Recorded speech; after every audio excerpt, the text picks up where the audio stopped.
ॐ पार्थाय प्रतिबोधितां भगवता नारायणेन स्वयं व्यासेन ग्रथितां पुराणमुनिना मध्ये महाभारतम् अद्वैतामृतवर्षिणीं भगवतीम् अष्टादशाध्यायिनीम् अम्ब त्वामनुसन्दधामि भगवद्गीते भवद्वेषिणीं नमोऽस्तु ते व्यासविशालबुद्धे फुल्लारविन्दायतपत्रनेत्र येन त्वया भारततैलपूर्णः प्रज्वालितो ज्ञानमयः प्रदीपः प्रपन्नपारिजाताय तोत्रवेत्रैकपाणये ज्ञानमुद्राय कृष्णाय गीतामृतदुहे नमः।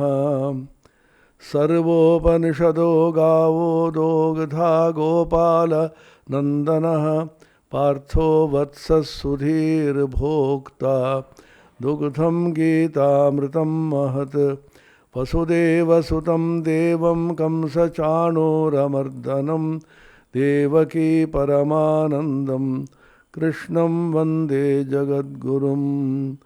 मूकं करोति वाचालं पङ्गुं लङ्घयते गिरिं यत्कृपातमहं वन्दे परमानन्दमाधवम्। श्रुतिस्मृतिपुराणानामालयं करुणालयं नमामि भगवत्पादं शङ्करं लोकशङ्करम्।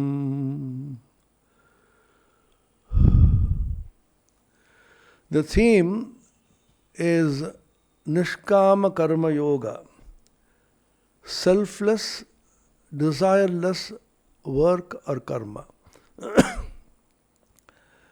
There are two very important phrases in Sanatana Dharma or Hinduism, and the entire Vaidika Dharma rests on these two phrases or words. Bhagavan Bhashyakara, Shankara, in the Upodghata Bhashya of the Gita, says, Dvivido hi vedokto dharmaha pravritti lakshano nivritti lakshanascha. Vedokta dharma, the Vedic dharma, is twofold. One is of the characteristic of pravritti, the other is of the characteristics of nivritti, pravritti lakshana and nivritti lakshana. Pravritti and nivritti completely encompass the entire Vaidika Dharma. That is the statement of Bhagavan Bhashyakara. Swami Vivekananda, in his famous Karma Yoga lectures, comments on these two words, pravritti and nivritti, deriving the etymological meaning from the root dhatu vrit. Both of them come from the vrit dhatu, pravritti, prapurvak, vrit dhatu, ktin pratyaya, nivritti, nipurvak, vrit dhatu, ktin pratyaya. Both of them are derived from a vrit dhatu. Vrit means a circle. Vritta is a circle. Circling towards and circling away from. Now, Bhagavan Bhashyakara Shankaracharya interprets the pravritti and nivritti as meaning, respectively, work and worklessness. Naishkarmya, worklessness, is called nivritti, and engaging in work is called pravritti. Swami Vivekananda gives a very beautiful interpretation of these two words, once again based on the Shastras, that circling towards work is usually called pravritti. Circling away from work is usually called nivritti. Circling towards and circling away from. Away from what? Rather than calling it work, you call it the ego, the sense of agency, the I, kartritva buddhi. If a person moves towards the kartritva buddhi or the ego, is his pravritti. If a person moves away from the kartritva buddhi, it is nivritti. There is a remarkable verse in the Ashtavakra Samhita, one of the grandest Advaitic texts, which is a dialogue between Ashtavakra Muni and Janaka. There, this verse occurs which states,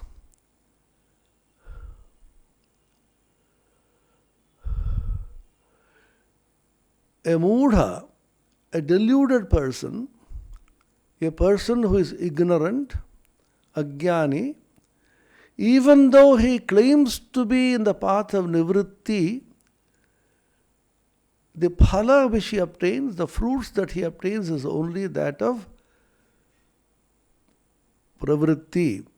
He claims to be in the path of nivritti, but the phala will be in the path of pravritti because he is working with the sense of I.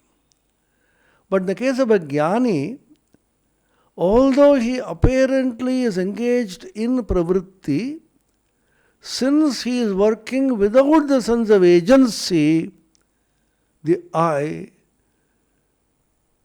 he actually reaps the benefit of nivritti.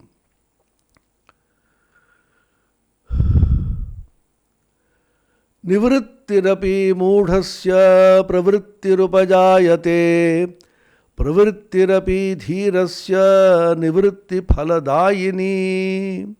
This is the verse from the Ashtavakra. Therefore, what is important is not engaging in work or not engaging in work, karma or nishkarma, but having the sense of I, ego, doership, or not having the sense of I or doership. This is the great lesson of Nishkama Karma in the Bhagavad Gita.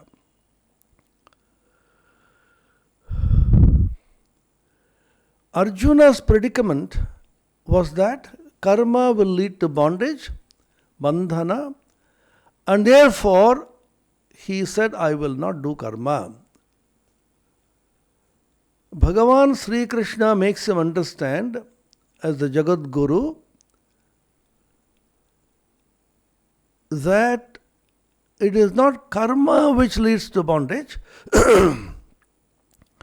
but it is the attachment to the fruits of karma and the sense of agency, egoism which one feels as a karta or a doer, which leads to bondage.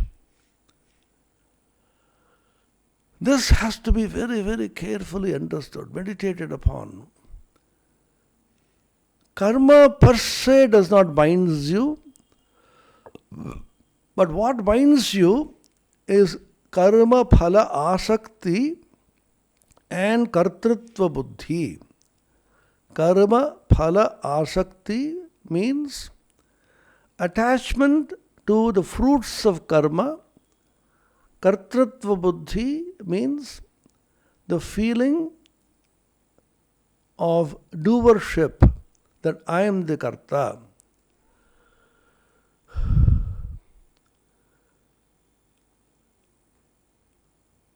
What is important, therefore, is not to give up karma, but to give up the attachment to the fruits of karma. This is Nishkama Karma Yoga. Karma, which usually leads to bondage because of attachment to the fruits of karma, becomes a means of liberation if the attachment to the fruits of karma are given up.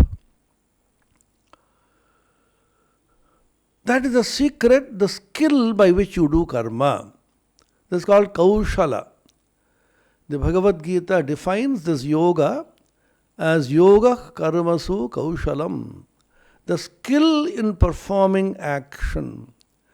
It is not the usual skill development, dexterity in work, efficiency that is being talked about.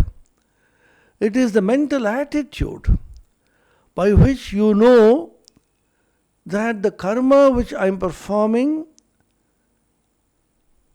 is not being done by me as the doer, but by a superior force, a supreme intelligence, call it Ishvara, call it God, call it Brahman or Atman, and therefore my body, my mind, my senses are only instruments for performing this action.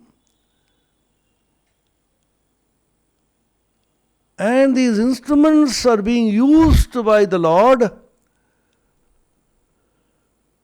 Mayaivaite nihatah purvameva nimittamatram bhavasavyasachan. The Bhagavan says in the Gita, O Krishna, Arjuna, you just be a nimitta.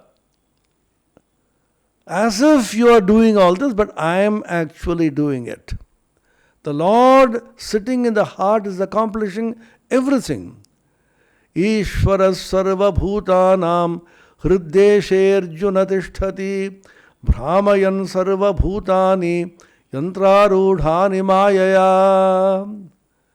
Towards the end of the Gita, the Bhagavan says, I am sitting in the hearts of all beings,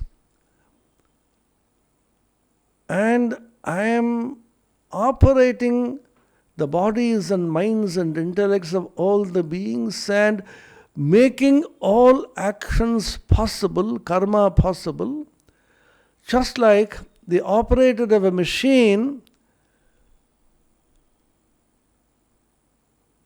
makes the machine do so many things. You have a computer which you operate.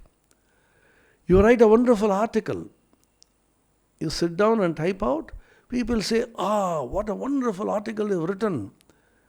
If somebody goes to the computer and congratulates the computer, oh computer, oh word processor, oh MS Word, you have produced a wonderful article. The computer will blink and say, I don't know anything. It is the consciousness which has produced this article, and that consciousness is using the instruments of the body and the mind and the intellect. As I am talking to you, I should not think I am the speaker. Who is the speaker? The Lord within, the Supreme Ishvara, using my body, my mind, my senses and my speech,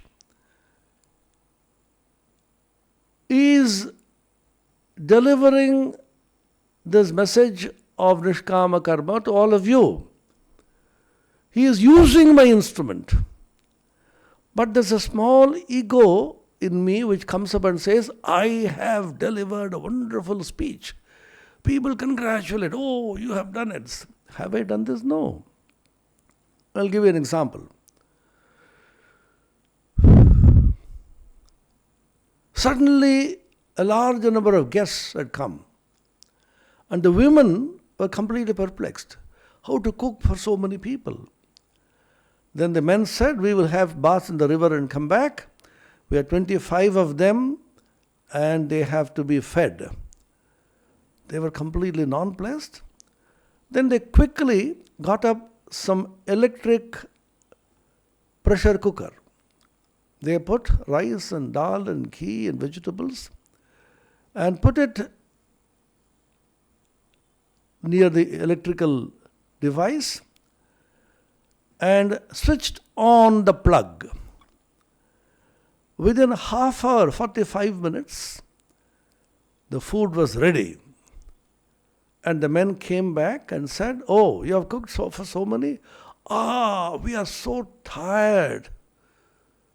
We had to cook for so many people. Then they asked, one of them, a wise man, asked them, did you do the cooking or did electricity do the cooking? You put the whole thing and switched on the electricity. If electricity had done the cooking, why should you be tired? Electricity should be tired. If God's energy is working through all of us, which is making us possible to speak, to run about, to write, and to perform actions, to jump about and accomplish so many things, if God's power, God's energy doing all this, God should be tired, but not you. Is God tired? Does God ever sleep?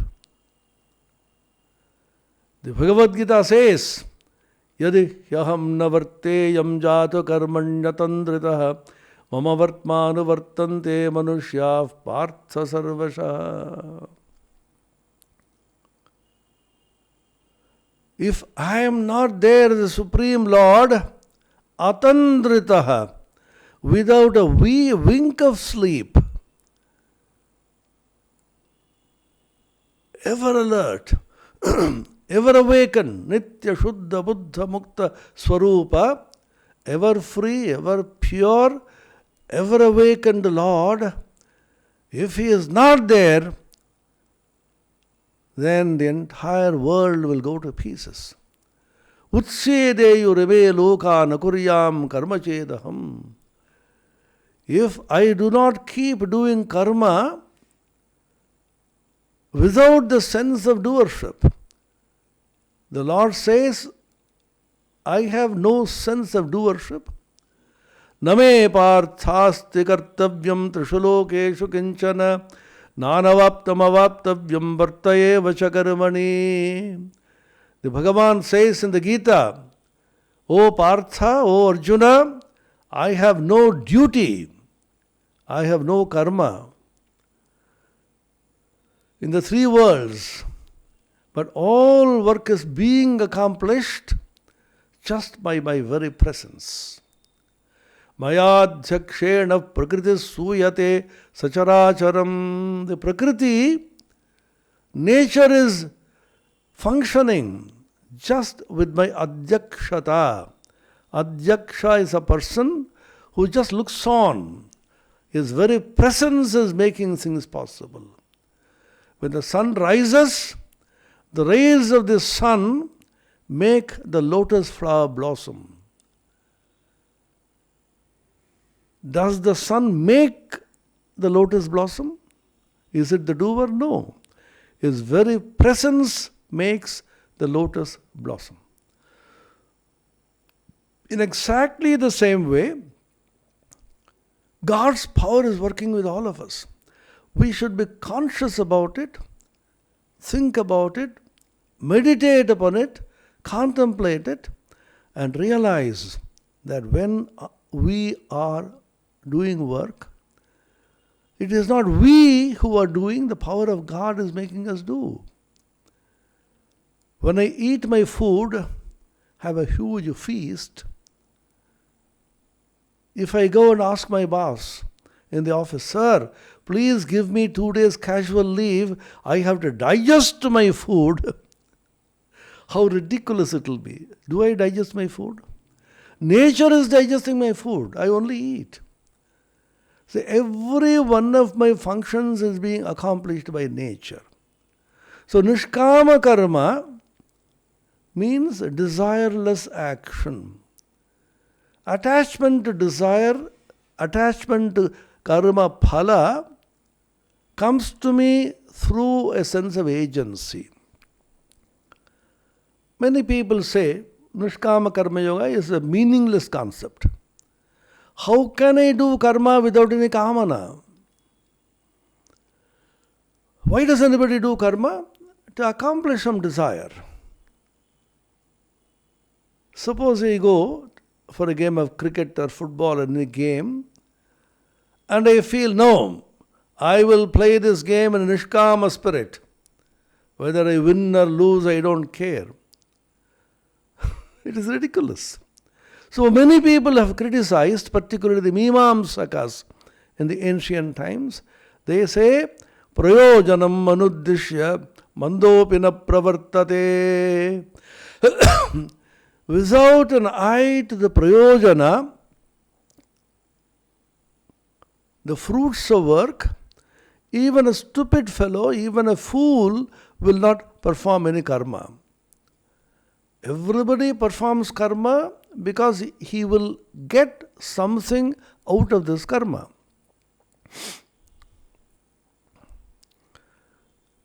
Then what is the problem with nishkama karma? Why should I not do it? How can I give up kamana from karma? Mimamsakas have argued it is meaningless.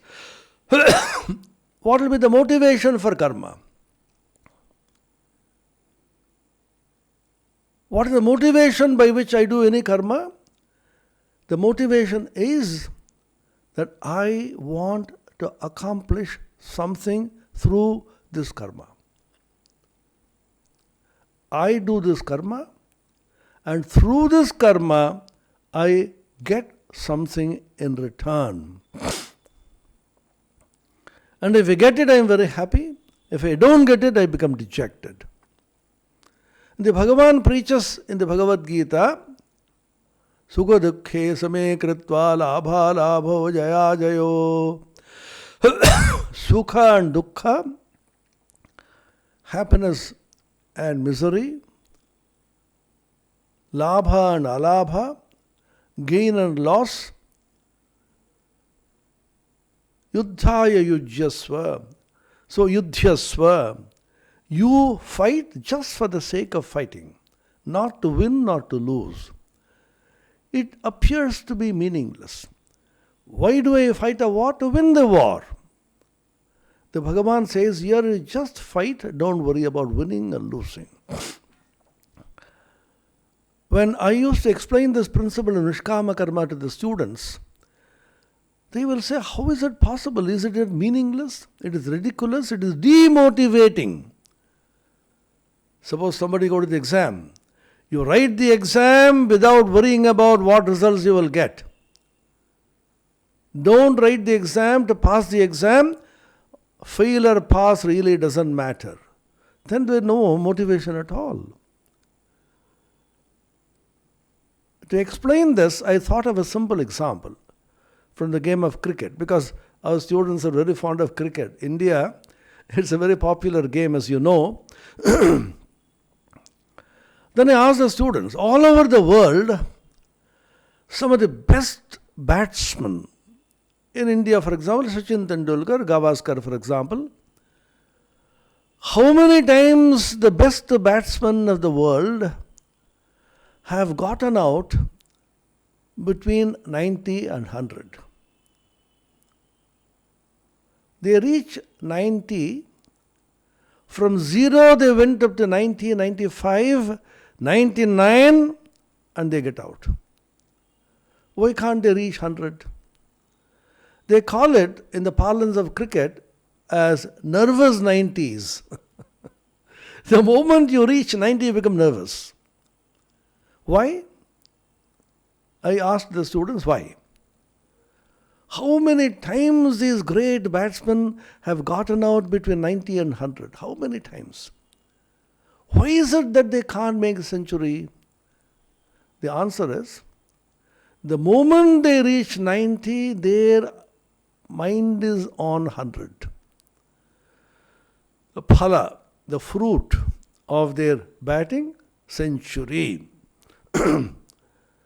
They concentrate more on the phala, century, rather than on the ball which will fetch them runs when hit, and they shall spontaneously, smoothly, automatically reach century. Think of this. Very interesting example. From 95 to 100 is 5 runs. Concentrate in each ball. 1, 2, 3, you get a century. But what the mind does is, the batsman's mind is constantly worried about the phala, the fruit. Century, century, century. And therefore he gets out. So the meaning of Nishkama Karma, therefore, is that you do your karma with fullest of concentration and dedication, putting forth all your energy, but don't worry about the phala that will come. It will come automatically. If you concentrate on each ball and play it well, century is just a natural consequence. You don't have to do anything for it. So I used to give example of Nishkama Karma on this principle. Nishkama Karma means, in a game of cricket, batsman shall bat without looking at the scoreboard. This is Nishkama Karma. You concentrate on the ball and not on the scoreboard. Scoreboard is the phala, and that shall automatically, spontaneously, naturally come when you keep batting. So the Bhagavan says in the Gita, the Nishkama Karma, when you keep doing your work steadily, sincerely, energetically, without worrying about what phala it will bring, the work itself is naturally leading to the phala. You don't have to do anything.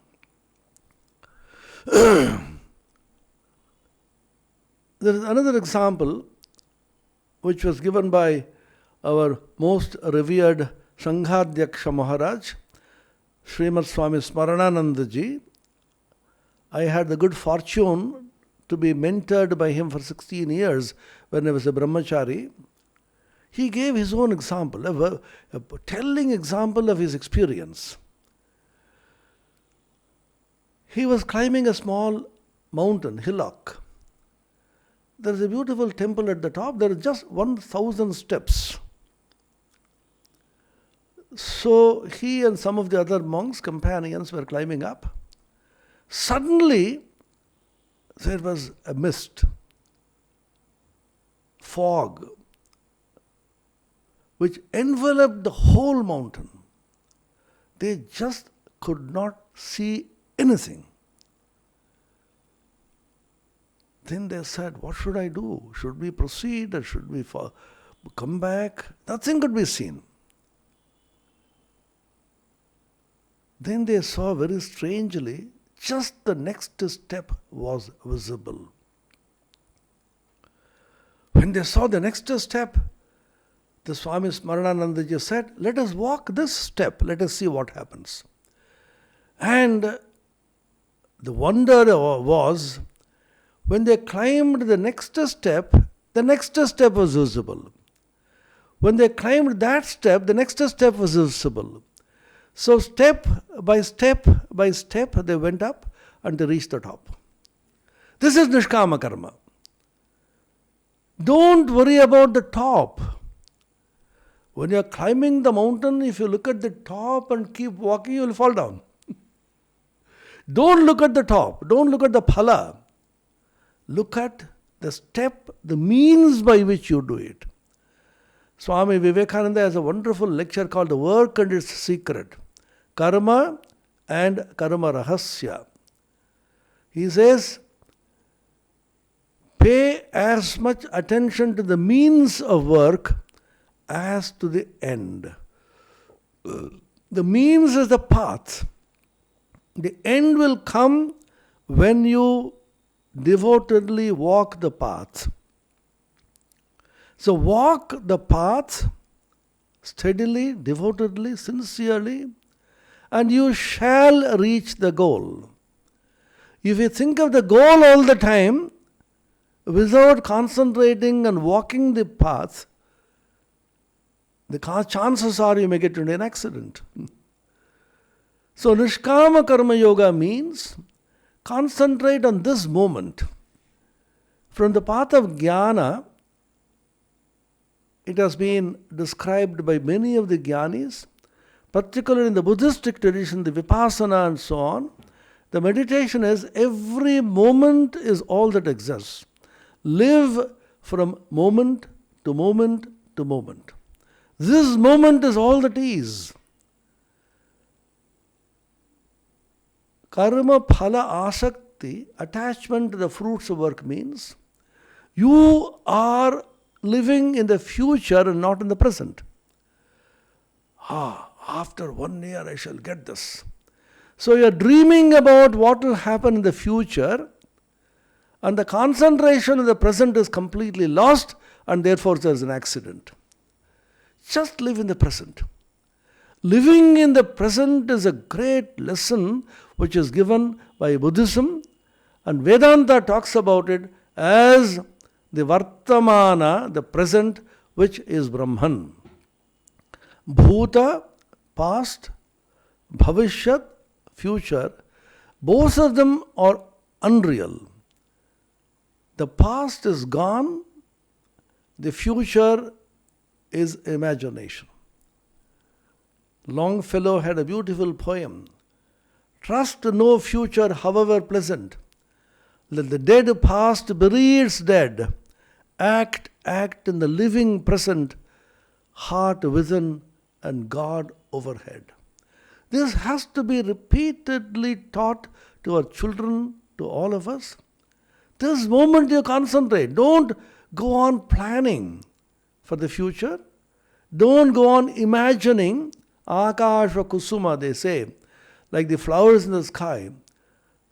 Divaswapna, daydreaming. Ultimately you get nothing. Be very active. Depend on God. Depend on your own inner strength and move on. The Bhagavad Gita has 4 ways of doing karma. There are 4 paradigms of doing Nishkama karma.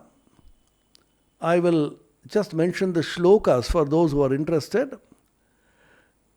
Karma based on jnana, on knowledge. How is it? A jnani knows that he is the Atman, Nitya Shuddha Buddha Mukta Swarupa, ever free, ever awakened, ever pure, completely unattached, infinite, vast and absolute.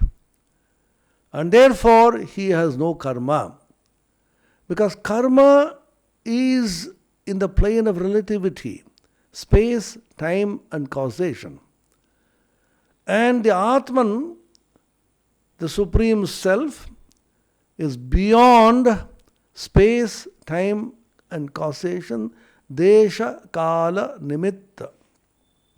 And therefore, a jnani, although apparently is engaged in action, karma, is actually not doing anything.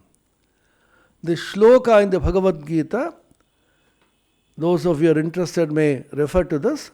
5th chapter, Panchamodhyaya, 8 to 11. 8, 10, 8, 9, 10, 11.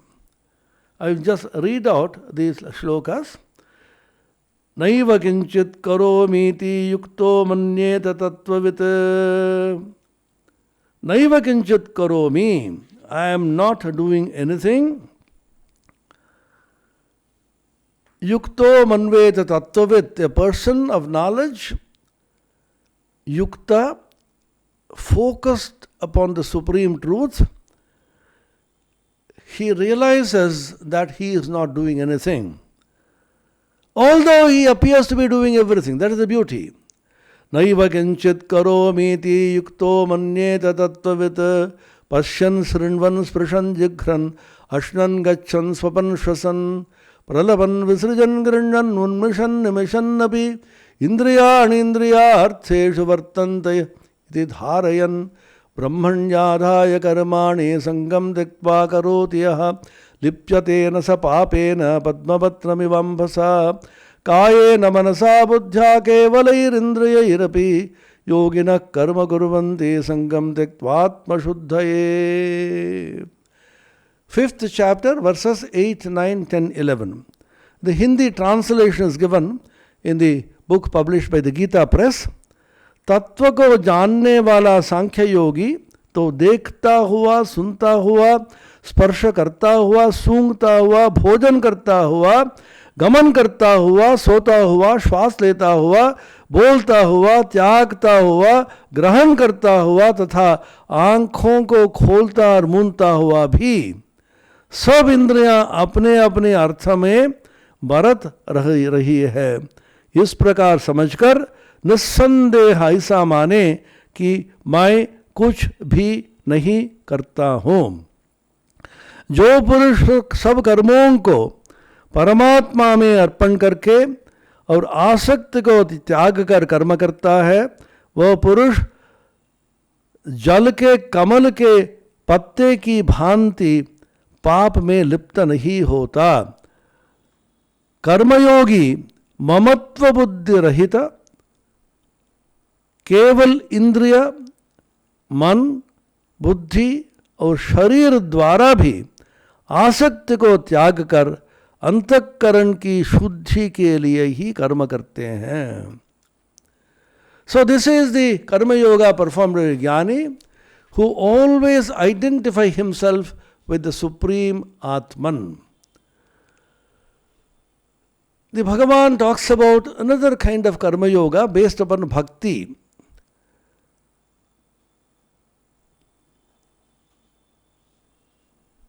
Gita, 3rd chapter, 30th verse, 3.30.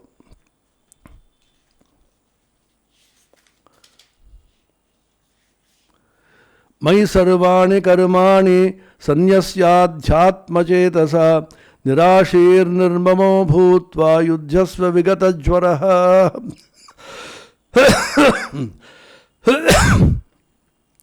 मयि सर्वाणि कर्माणि संन्यस्य.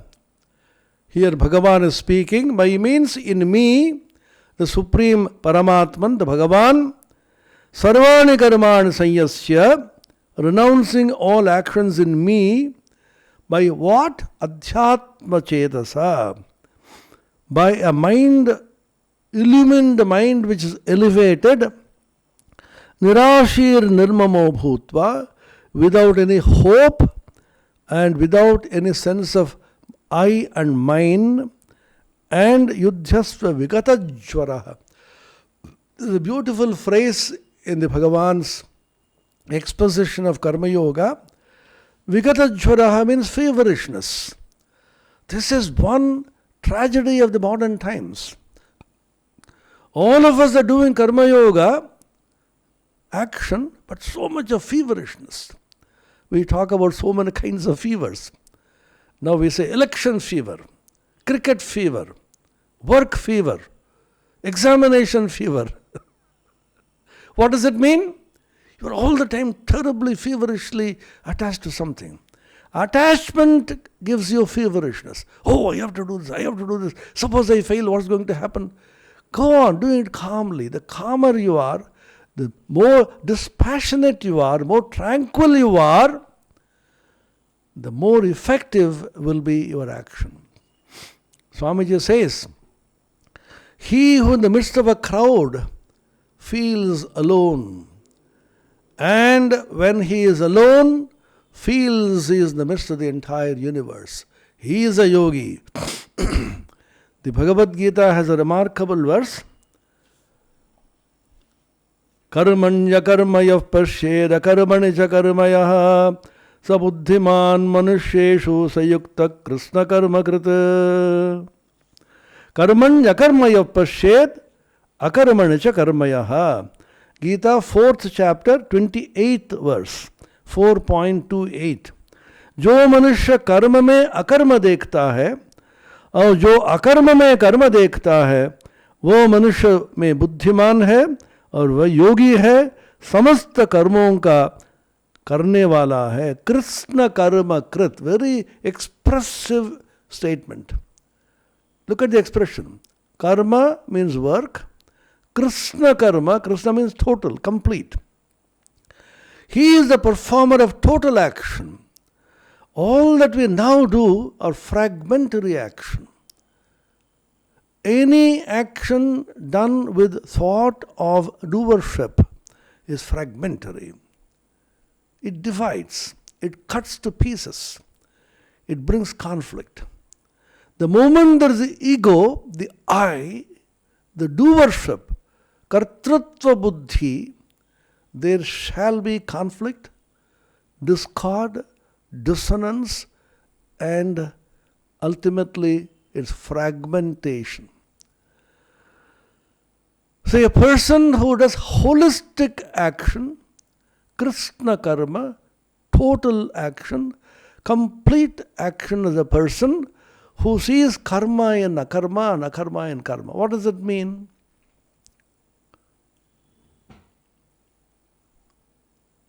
Karma in akarma and akarma in karma.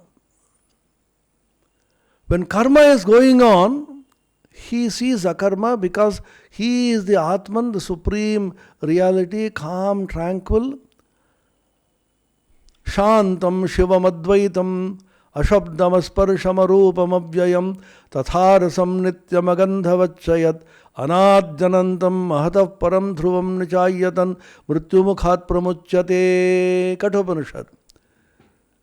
Shantam Shivam Advaitam is tranquil, is supreme, is auspiciousness. So calm, completely beyond all touches of rajas. Prashanta rajasam henam yoginam sukhamuttamam upaiti shanta rajasam brahmabhutam akalmasham. Bhagavad Gita has such wonderful verses. Prashanta manas. So in karma he sees akarma. What is the meaning in akarma he sees karma? Very strange. When no karma is taking place, he sees karma. What does it mean? That means when you say, I shall not do any work anymore, I shall sit quietly, meditate, go to the Himalayas, I will not do any karma. That's also karma because when you say, I shall not do karma, you become the karta of akarma. Very subtle argument.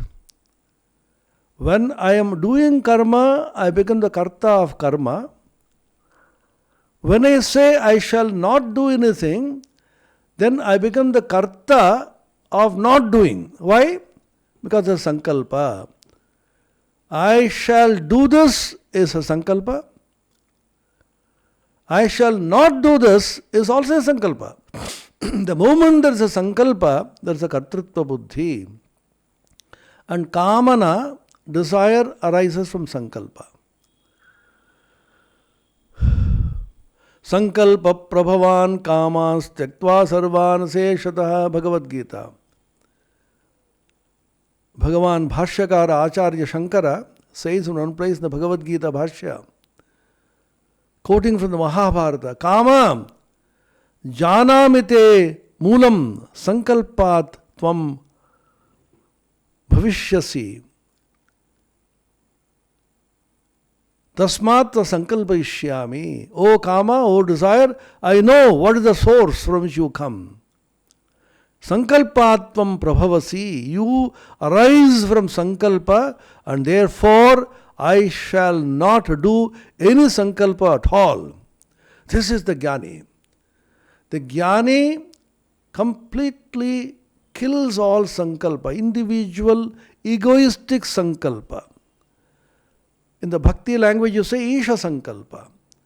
I have no sankalpa of my own.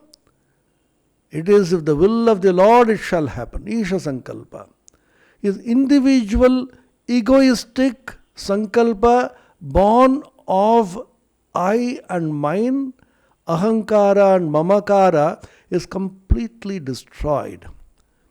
This is the Jnani's approach. The Jnani also says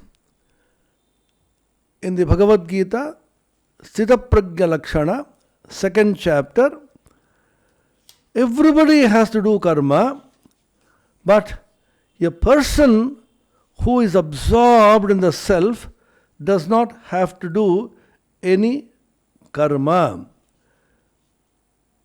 3rd chapter, 17th verse, 3.17. Yastu atmaratirev syad atmatriptascha manavah atmanyeva cha santushtas tasya karyam na vidyate. Atmarati, atmatripta, atmasantushta. These three words are used. A person who is delighting in the Atman, the inner higher self within me, beyond the mind and the senses and the intellect. Atmatripta, he is satisfied in himself. Atmasantushta, he is delighting, absorbed, satisfied in himself. Tasya karyam na vidyate. He is atmarata, atmatripta, atmasantushta. Atma krida, atmaradi kriyavanesha brahmavidam varishtaha. Mundakopanishad. Atmarata, atma krida, is sporting in himself. Atma priyananda, a beautiful name which my guru gave me. I am not worthy of that name and trying to find out the meaning of it. Atma priya ananda, you find delight in your own higher self. Be absorbed in, because all that you want is within you. All the wisdom, all the wealth, all satisfaction, all joy is there just within you. Such a person has no external karma. So bhakti 3.30 Mayi sarvani karmani sanyasya adhyatma chetasa nirashir nirmamo bhutva yudhyasva vigata jvaraha. मुझ अंतर्यामी परमात्मा से लगे हुए चित्त द्वारा संपूर्ण कर्मों को मुझ में अर्पण करके आशा रहित, ममता रहित और संताप रहित होकर युद्ध करो. युद्धस्व विगत ज्वर, संताप, lamentation. This has become so deadly a disease in the modern times. Always people are lamenting, I did not get that, I did not get this. Constantly worrying, lamenting, crying what you did not get. Why don't you find out how much we have got so much? Out of the infinite grace of the Supreme Being, we have got so much. At least we have a body which is reasonably in good shape.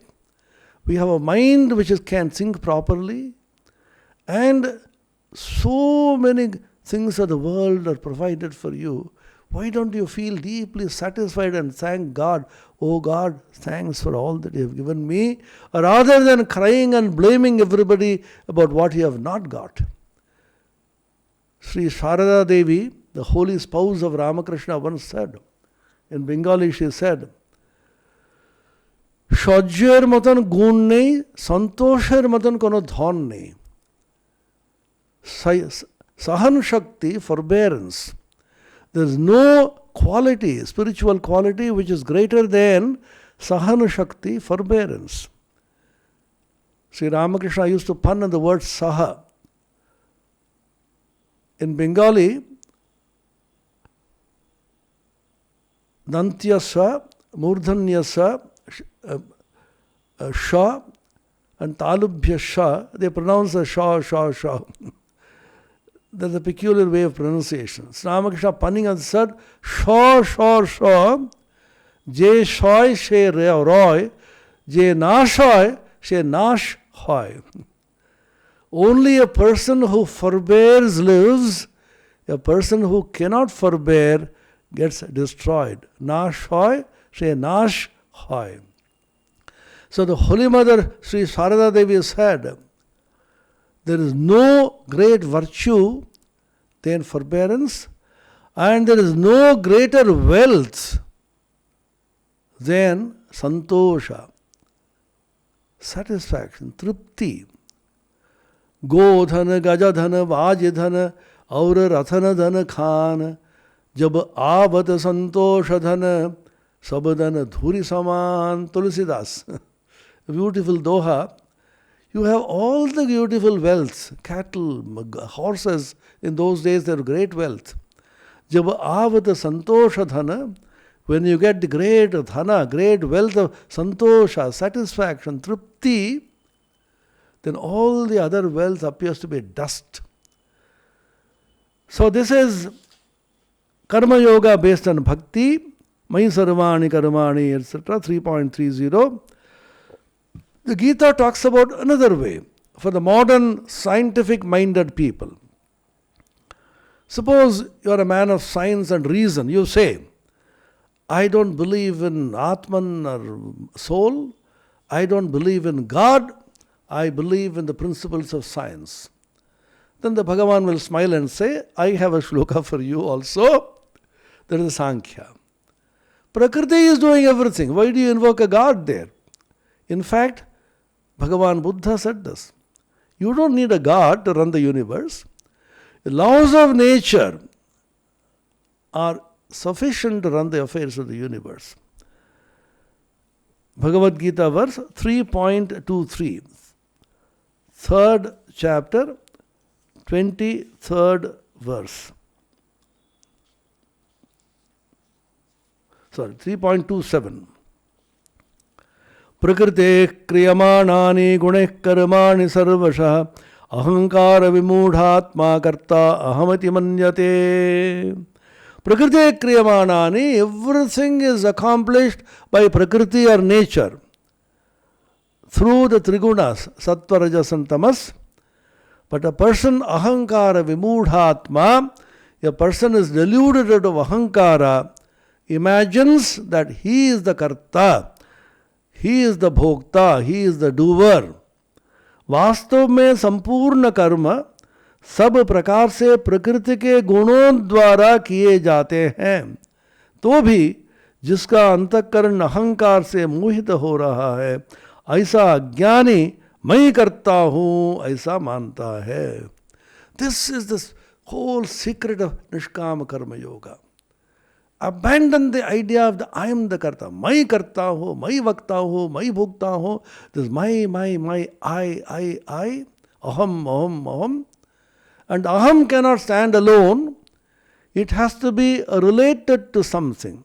This relation of sambandha comes through Shashti of Asmat Shabda, which is mama. This is I and mine. Ahankara, mamakara. From beginning to end, the Bhagavad Gita talks about the abandoning of ahankara and mamakara. All the religious scriptures in the world talk about it. In Christianity, they say the meaning of cross is I, cross it. Cross the I. That means conquer the I, abolish the I, abandon the I. Not I, O Lord, but thou. Naham, tuhu. Sri Ramakrishna used to say, not I, but thou. The moment you say I, you bind yourself. Lord is accomplishing everything through you, but you want to take the credit for it. If you take the credit for something which you have not done, because it is not you who is doing all this, nature will catch hold of your throat, give you tight slaps, which coronavirus is now doing. Man misbehaving, thinking I have done this, goes on exploiting nature out of greed.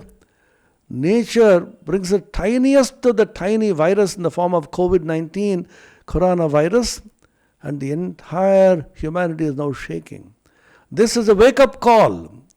Give up your egoism. Prakriti, nature is so powerful, even the tiniest of the tiny non-living virus, which suddenly comes to life when it comes into contact with a living thing, is sufficient to shake and crush your pride. Man, proud of his great authority, thinks that he is everything in this universe. Most ignorant of most, he is most sure of his glassy essence, makes such fantastic gestures before the high heavens which makes the angels weep like an angry ape. Shakespeare, measure for measure, he says, man, proud man, dressed in his brief little authority. So give up the idea that I am doing it. So in the bhakti language it's called surrender. Surrender to the Lord. Sharanagati, which Bhagavan talks about, Sarva Dharman Parityajya Mamekam Sharanam Braja. Prakrite Kriyamanani Gunek Karmani Sarvasha Ahankara Vimudhatma Karta Ahamiti Manjate. The fourth way, which Swami Vivekananda emphasized in modern times, based on the Bhagavad Gita. So I talked about three ways. One is based on jnana, that I am the Atman, Nishkriya Atman, Nitya Shuddha Mukta Swabhava, and therefore there can't be any karma for me. Karma based on the path of bhakti, the Lord is doing everything. Naiva kinchit karomiti, Mai sarvani karmani sanyasya madhyatma chetasa. The third is the Sankhya, neither the Atman nor God. Prakrite kriyamanani gunek karmani sarvasha. Gita 3.27. And the fourth peculiar idea which Swami Vivekananda invoked, work for work's sake. Not for anything, but just for the sake of work. This is in the Gita 3.9. This shloka says, Yajñarthat karmanonyatra lokoyam karma bandhanah tadartham karma gonteya mukta sangas samachara. Yajñarthat karmanonyatra. Except karma done with the idea of yajna, everything leads to bondage. Yajna nimitta ke liye karne wala karma, उसको अलावा दूसरे कर्मों में लगा हुआ भी मनुष्य समुदाय कर्मों से बंधता है. इसलिए हे अर्जुन, आसक्ति से रहित होकर युद्ध के निमित्त ही भलीभांत कर्म कर्तव्य करो. So these are the four ways of karma yoga which are taught in the Bhagavad Gita. One is based on jnana, second is based on bhakti, third is based on the idea of Sankhya, which is very close to the modern scientific thought, and the fourth, which is even more modern and fantastic, Swami Vivekananda emphasized, work for work's own sake, not for anything. I will end with a small Zen Buddhistic story on work for work's sake. The Zen master is teaching 4 disciples through tea. It's a standard custom. He tells the disciple, take these 4 cups and wash them. When they are washing, he goes to each one of them. My dear, why are you washing this cup? Master, to take tea? Oh, fine. Second person, why are you washing this cup? Because it is dirty. Ah, good. Third person, why are you washing this cup? You asked me to wash the cup? Good. The fourth disciple is said, why are you washing the cup? Sir, I am washing the cup because I am washing the cup. What does it mean? Tautology? No. It's just I am doing it. I am not feeling I am washing the cup. Not the cup is being washed, but things are happening. It is not that I am speaking is happening. It is not that you are doing something, doing is happening. Don't say that I am doing something. Dissociation of your I is what is important. So Bhagavan Bhashyakara Shankara says, whenever work is done without the sense of agency and karma phalasakti, that cannot be called karma at all. I just read out a sentence from Shankara's Bhashya on the Gita, 2nd chapter, in the very beginning. He says, Tasya, for a jnani, karmani karma prayojane cha nivritte api lokasangrahartam yatnapurvam yatha pravrittaha tathaiva karmani pravrittasya yat pravritti rupam drishyate natat karma. कर्मों में और कर्म फल दोनों में यद्यपि निवृत्त हो चुके हैं, तो भी लोक संग्रह के लिए पहले की भांति यत्नपूर्वक कर्म में लगे रहने वाले पुरुष का जो प्रवृत्ति रूप कर्म दिखलाती है वह वास्तव में कर्म ही नहीं है. This is the secret of कर्म yoga. You think you are attached to karma, you are engaged in karma. From outside people think, but you have no prayojana, fruit of karma you don't want, and you are not attached to karma. This is a great secret in the modern times, taught in the Bhagavad Gita, and Bhagavan Bhashyakara, Shankaracharya, so beautifully expounds it in his commentary in the Bhagavad Gita. He says, Tyagat Shantir Anantaram, in the 12th chapter of the Gita. When you get Tyaga of what? Renunciation of the fruits of karma. Attachment to phala comes to you because of desire, kama. When that is given up, all kama goes away, desire goes away. Then you get the supreme. He quotes from the Kathopanishad. Yada sarve pramuchyante kama yasya hridishritaha athamartyo vrato bhavati atra brahma samashnute. If all the desires of the heart are completely relinquished and abandoned, then this very moment you become free. So let us absorb this great truth of Karma Yoga. We will be more efficient in karma, we will be most successful in karma, and we will be most joyful in performance of karma, provided we know this great secret of Nishkama Karma Yoga. Om Shanti Shanti Shanti Harihi Om Tat Sat Shri Ramakrishna Arpanamastu.